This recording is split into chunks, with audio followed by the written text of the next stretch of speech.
Hello students, welcome to my YouTube channel. हम class 8th science का chapter number first कर रहे हैं। आज का जो हमारा टॉपिक है वो है basic practices of crop production. Why not be grown in the winter season. तो जो है वो ये सोच रहा है कि जो पैडी की फसल है वो हम विंटर में क्यों नहीं बो सकते। तो पहली उसका आंसर देते हुए बोलती है paddy requires a lot of water, therefore it is grown only in the rainy season. वो कहती है कि जो पैडी है उसको बहुत ज़्यादा पानी की ज़रूरत होती है, उसको उगाने के लिए हमें बहुत ज़्यादा पानी चाहिए होता है, इसलिए जो है वो हम पैडी को सिर्फ रेनी सीजन में ही उगाते हैं। Cultivation of crops involves several activities undertaken by the farmer over a period of time।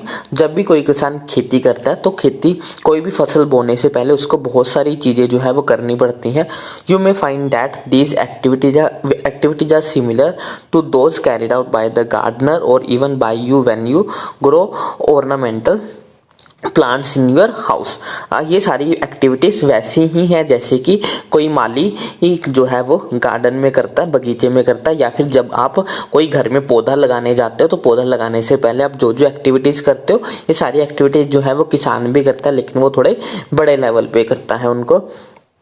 These activities और task are referred to as the agriculture practices. इन सारी एक्टिविटीज़ को, इन सारे कामों को जो है वो मिला जुला के हम बोलते हैं कि ये सारी एक्टिविटीज़ मिलके बनती है agriculture practices which are listed below. ये है प्रेपरेशन ऑफ द सॉइल। तो सबसे पहले तो हमें मिट्टी को तैयार करना होता है। कोई भी फसल अगर हम बोना चाहते हैं, कोई भी फसल उगाना चाहते हैं या कोई भी पौधा लगाना चाहते हैं, तो हमारा जो सबसे पहला स्टेप होता है वो होता है मिट्टी को तैयार करना। सेकंड है सोइंग। जब सोइंग का मतलब होता है बीज डालना। जब एक बार मिट्टी तैयार हो जाती है तो उसमें सेकंड स्टेप आता है, उसमें बीज को डालना। बीज हम जो डाल रहे हैं वो किस क्वालिटी का डाल रहे हैं, कैसे डाल रहे हैं, इन सब बातों पे जो है वो हमारी फसल डिपेंड करती है। बीज डालने के बाद अगला नेक्स्ट स्टेप होता है हमारा adding manures and fertilisers. Manures हमारी खाद होती है और हमारी फर्टिलाइजर्स जो होते हैं ये भी एक तरह की खाद ही होते हैं, लेकिन ये जो है वो केमिकल्स होते हैं। ये जो है वो मिट्टी की फर्टिलिटी को बढ़ाने के लिए, मिट्टी की उपजाऊ शक्ति को बढ़ाने के लिए जो है वो मिट्टी में मैन्योर्स या फिर फर्टिलाइजर्स जो है वो ऐड करते हैं। नेक्स्ट स्टेप है इरिगेशन। उसको टाइम टू टाइम जो है वो पानी देना। Next protecting from the weeds. जो भी हमने फसल उगाई है उनको जो है वो वीड्स से बचा के रखना।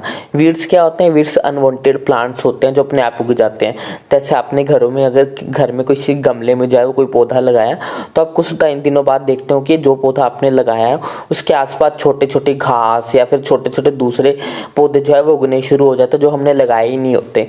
तो वो पौधे जो अपने आप उग जाते हैं, जिनको हम नहीं लगाते हैं, उन पौधों को जो है वो हम वीड्स बोलते हैं। इनको अनवांटेड प्लांट्स बोलते हैं और अनवांटेड प्लांट्स जो है वो वीड्स कहलाते हैं। तो वीड्स से बचा के रखना होता है। जैसे कोई अनवांटेड प्लांट उगता है तो हम उसको उखाड़ देते हैं, उसको हटा देते हैं।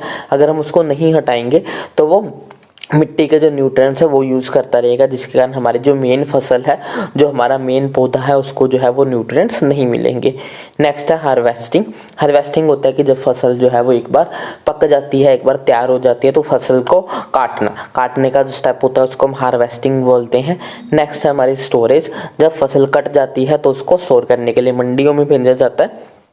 तो इन सभी स्टेप्स को हमें जो है वो वन बाय वन जो है पूरी डिटेल में स्टडी करना है। पूरे चैप्टर में यही है हमारे पास। इस पे आपको जो है बोर्ड में क्वेश्चन आता होता है। ये सारे प्रैक्टिसेस जो है वो फ्लो चार्ट की फॉर्म में आती है और आपको इनको अरेंज करना होता है कि सबसे पहले कौन से है, फिर उसके बाद कौन से। तो आपको इन सभी प्रैक्टिस को जो है वो सीरियल ऑर्डर में याद करना है। सबसे पहले हमारी प्रेपरेशन ऑफ सॉइल, उसके बाद हमारी सोइंग, उसके बाद हमारी एडिंग मैन्योर्स एंड फर्टिलाइजर्स, उसके बाद हमारी इरीगेशन, उसके बाद हमारी प्रोटेक्टिंग फ्रॉम द वीड्स, उसके बाद हमारी हार्वेस्टिंग और लास्ट में हमारी स्टोरेज। अब हम प्रेपरेशन ऑफ सॉइल को डिस्कस करते हैं। The preparation of soil is the first step before growing crop. किसी भी फसल को उगाने से पहले जो सबसे पहला स्टेप है वो हमारा मिट्टी को तैयार करना। One of the most important task in the agriculture is to turn the soil and loosen it. तो सबसे इंपॉर्टेंट टास्क जो है वो मिट्टी को नरम करना होता है। लूजन का मतलब होता है नरम करना होता है। आप जानते हो कि अगर हम मिट्टी में लगातार पानी डालते रहते हैं तो वो मिट्टी जो है वो धीरे धीरे सख्त होना शुरू हो जाती है। आप घरों के गमले में ये चीज़ देखते होगे कि अगर आप उसमें लगातार पानी डालते रहते हो तो वो मिट्टी सख्त बन जाती है, हार्ड हो जाती है। तो अगर मिट्टी हार्ड हो जाती है तो प्लांट को जो है वो उगने में दिक्कत होती है।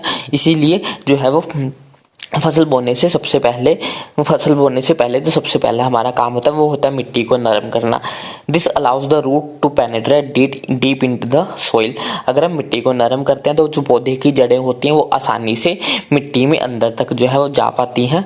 The loose soil allow the roots to breathe easily even when they go deep into the soil.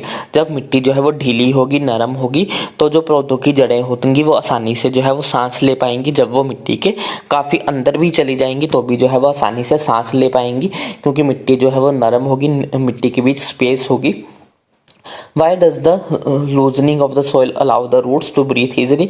जो है वो मिट्टी इन पौधों को सांस लेने में कैसे हेल्प करती है? क्योंकि जो है जब मिट्टी नरम होगी तो नरम मिट्टी के बीच में स्पेस रह जाएगी। उस स्पेस में जो है वो हवा भरी रहेगी और वही हवा जो है वो प्लांट्स जो है वो सांस लेने में यूज़ करते हैं। The loosened soil help in the growth of earthworms and microbes present in the soil। अगर मिट्टी नरम होगी तो इसमें काफ़ी तरह के अर्थवॉर्म्स, केचुए या फिर छोटे छोटे माइक्रोब्स जो है वो अपने रहने के लिए जगह जो है वो बना पाएंगे। These organisms are friends of the farmer since they further turns and loosen the soil and add humus to it। ये छोटे छोटे माइक्रोब्स, ये छोटे छोटे ऑर्गेनिज्म जो है इनको जो है वो किसानों का दोस्त माना जाता है, क्योंकि मिट्टी को नरम करने का काम करते हैं और मिट्टी में ये जो है वो ह्यूमस, नमी जो है वो ऐड करते हैं। But why the soil need to be turned and loosened? You have learned in the previous classes that the soil contain the minerals, water, air and some living organism। ये जानते हैं कि जो मिट्टी है, मिट्टी में जो है वो काफ़ी तरह के मिनरल्स, पानी, हवा और जो है वो बहुत सारे लिविंग ऑर्गेनिज्म जो है वो रहते हैं। In addition, dead plants and animals get decomposed by the soil organism।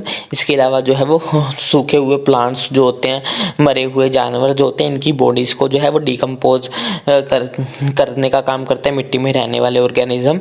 In this way various nutrients in the dead organisms are released back into the soil.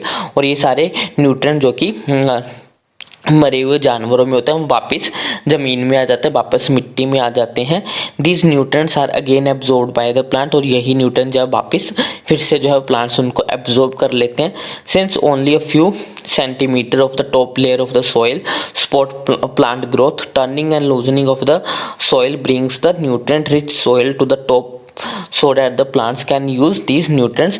और जो हमारी मिट्टी होती है, मिट्टी की सिर्फ ऊपर की कुछ सेंटीमीटर की लेयर ही जो है वो पौधों को ग्रोथ करने में हेल्प करते हैं। मतलब कि जो मिट्टी की ऊपर लेयर होती है उस लेयर में ही जो है वो न्यूट्रिएंट्स प्रेजेंट होते हैं। तो जब हम मिट्टी को लूजन करते हैं और टर्न करते हैं तो उससे जो है वो सारे न्यूट्रिएंट जो है वो ऊपर आ जाते हैं, जिसके कारण प्लांट जो है वो आसानी से ग्रोथ कर पाते हैं। Thus the turning and the loosening of the soil is very important for the cultivation of the crop। इसीलिए जो है वो टर्निंग और लूजिंग जो है वो एक बहुत इंपॉर्टेंट टास्क है हमारा कल्टीवेशन के लिए। The process of loosening and turning of the soil is called the tilling और प्लगिंग। ये जो प्रोसेस है जिसमें हम मिट्टी को लूज करते हैं और टर्न करते हैं, इस प्रोसेस को हम जो है वो टिलिंग या फिर प्लगिंग बोलते हैं। प्लगिंग का मतलब होता है हल चलाना। आपने खेतों में जो है वो किसानों को हल चलाते हुए देखा होगा। इस प्रोसेस से जो है वो मिट्टी को टर्न और लूज करते हैं। This is done by using a plug. इसको जो है वो हल की हेल्प से किया जाता है। Plugs are made of wood और आयरन। जो हमारे हल होते हैं वो लकड़ी और लोहे के बने हो सकते हैं। If the soil is very dry it may need watering before the plugging. अगर मिट्टी जो है बहुत ज़्यादा सूख चुकी है तो हल चलाने से पहले उसमें जो है वो पानी डाला जाता है। The plugged field may have a big clump of the soil called the crumbs। जो है वो एक ऐसा खेत जिसमें हमने हल चला दिया उसमें काफ़ी मिट्टी के बड़े बड़े जो है वो क्रम्स मिल जाते हैं, मिट्टी के बड़े बड़े डले जो है वो मिल जाते हैं। It is necessary to break this crumbs. ये बहुत ज़रूरी है कि उनको जो है वो तोड़ा जाए। Levelling the field is the beneficial for sowing as well as for the irrigation. उसके बाद जो है वो खेत को लेवल किया जाता है, मतलब कि एक जैसा पद्धरा बनाया जाता है ताकि उसमें पानी ना रुक जाए और बीज जो है वो उसमें अच्छे से जो है वो हम लगा पाए। Levelling of the soil is done with the help of leveller. जो मिट्टी को लेवल करने का काम होता है वो हम लेवलर की हेल्प से करते हैं। Sometimes manure is added to the soil before tilling, कई बार जो है वो टिलिंग करने से पहले जो है वो हम उसमें जो है वो मैन्योर्स ऐड कर देते हैं। This help in the proper mixing of manure with the soil, ये जो है वो मिट्टी में मैन्योर को अच्छी तरह मिलने में जो है वो हेल्प करते हैं। The soil is moistured before the sowing, बीज डालने से पहले जो है वो मिट्टी को गीला किया जाता है, मॉइस्चराइज किया जाता है, उसको पानी डाला जाता है उसके अंदर।